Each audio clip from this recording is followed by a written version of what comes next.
Great software isn't just built, it's engineered from end to end. When design, development, and testing aren't tightly integrated, quality drops, speed slows, and user experience suffers. At PwC, AI-native application engineering reflects how modern software actually gets built today.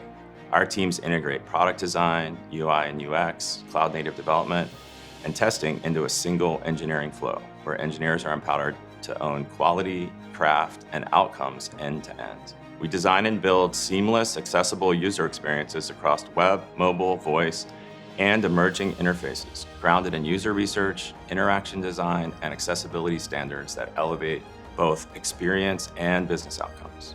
Behind that experience, our engineers build and test modern applications across AWS, Azure, and GCP using cloud-native architectures, multiple languages, and AI-native engineering techniques across the full software development lifecycle.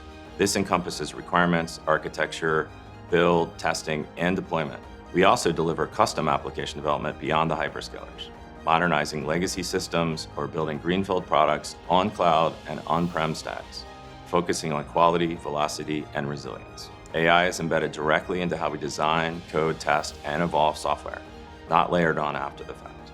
This approach produces software that can be faster to deliver, easier to evolve, and better for the people who use it. It's how engineering teams build applications that scale, adapt, and stay reliable as technology and business needs change. PwC builds what is next and engineers what matters most.